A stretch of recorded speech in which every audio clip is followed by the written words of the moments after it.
कल जो 15 तारीख को हमारे डेगाना मासिक मीटिंग हुई थी, उसमें मेरे को हमारे कार्यकर्ता ने पूछ लिया कि भाई अगर आपके ज्योति मिर्धा आपके परिवार से चुनाव लड़ेगी तो क्या करोगे।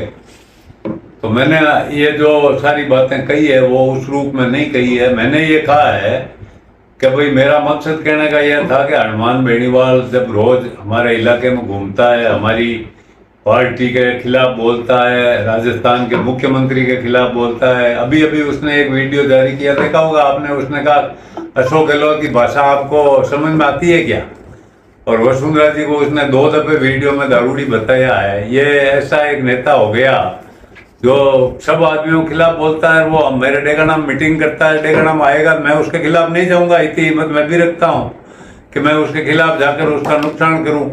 यही बातें मैंने कही थी। वो अगर जाट समाज के लिए कुछ बात करता है तो जाट समाज को क्या दिया, वो हमारे पूर्वजों के खिलाफ बोलता है कि साहब नाथुराम जी ने क्या किया, रामनिवास जी ने क्या किया, इन्होंने क्या किया। अरे नाथुराम जी ने वो काम किया भाई, जो जिस जमीन को किसान जोतता है उसकी खातेदारी का हक दिलाने वाले नाथुराम मिर्धा जी, बलदेव राम जी थे राजस्थान के अंदर। वो क्या बात करते हैं। और नहीं तो मैं उससे सवाल पूछता हूँ, 4 सवाल। आपने जाट समाज को क्या दिया? आप 3 बार एमएलए रह गए, 4थी बार सांसद बन गए, आपने क्या दिया जाट समाज को? कितने लड़कों के आपने जाट समाज के लड़कों की नौकरी लगाई? नहीं तो मैंने 20 करोड़ की जमीन नागौर में दी है, उससे 100 लड़कों का सिलेक्शन हो गया है सरकारी सेवा में। और आपने जाट समाज के लिए कहीं चंदा दिया? जाट समाज को कहीं आगे बढ़ाने के लिए काम किया?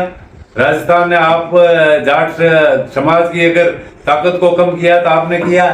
और जाट समाज के जो राजनीतिक वर्चस्व था उसको कमजोर करने की कोशिश आपने की है। आप बताओ नहीं कि आपने जाट समाज के लिए क्या किया। मैं संयमित भाषा में आपसे पूछता हूँ, आप तो इतनी ऊंची ऊंची बातें करते हैं। दिव्या मदेरणा जी के खिलाफ आपने क्या कहा? क्यों वो समाज की बेटी नहीं है? उनके दादा परशुराम जी मदेरणा ने क्या नहीं किया इस राजस्थान के किसान के लिए?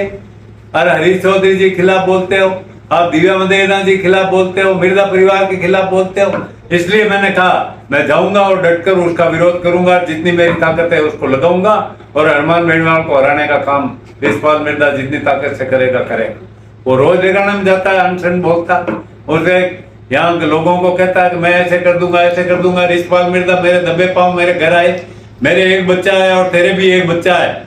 अगर मैं तेरे दबे पाँव आपके घर आया हूँ और आपको ये मैंने निवेदन किया हो मेरे बच्चे के सामने उम्मीदवार मत उतारना, तो मेरे एक बच्चे की सब कसम मैं खाता हूँ मंदिर में जाके। नहीं तो आप अपने बच्चे की कसम खाकर कहो, जो झूठा होगा उसका नुकसान हो जाएगा। ये जनता देख रही है राजस्थान की कि आप क्या क्या बोलते हो रोज। मैं इसलिए बोला कि मेरे मन में दर्द था कि रोज राजस्थान के मुख्यमंत्री के खिलाफ, वसुंधरा जी के खिलाफ और अन्य पार्टियों के खिलाफ, नेताओं के खिलाफ जो अभद्र टिप्पणियां करता है, उसके लिए मैंने कहा अगर आपने राजस्थान में किसी जाट का फायदा किया है तो आप बताओ। मैंने तो आपके जाटों के लड़कों को बर्बाद करने का काम किया, उनके खिलाफ मुकदमे करवाए, उनको अवैध कार्यों में धकेला है। और आप अच्छे संस्कार देने वाले नेता हो क्या? इसलिए मैं आपकी भर्त्सना करता हूँ, आपकी निंदा करता हूँ और आपके खिलाफ करूँ। खिलाफ नहीं बोला हूँ। कल मैंने जो बातें कही है, मैं कांग्रेस का सिपाही हूँ, कांग्रेस में रहूंगा और कांग्रेस पार्टी को मजबूत करने के लिए काम करूंगा। अगर ये अनगल बातें करते हैं तो इस पे कोई ध्यान नहीं दे, और अफवाह फैलाने का काम जो इनके लोग करते हैं उन अफवाहों पर ध्यान मत दे। मैं कांग्रेस का सिपाही हूँ, कांग्रेस में रहूंगा, कांग्रेस पार्टी को। अभी थोड़े समय पहले हनुमान जी बेनीवाल ये भी बोले थे कि मैंने तेजा जी महाराज को पुजवा दिया। अरे तेजा जी के हम वंशज हैं, तेजा जी जो हमारे लोक देवता उनके बारे में आप ऐसा बोलते हो कि हमने पूजा दिया। ओ वाह भाई, आप तेजा जी से ही बड़े हो गए।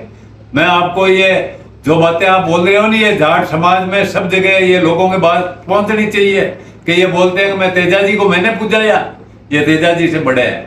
अब आप इसका फैसला कर दीजिए, ये बड़े हैं हनुमान बेनीवाल तेजा जी से बड़ा है या तेजा जी बड़े थे? इसका फैसला राजस्थान के जाटों को करना।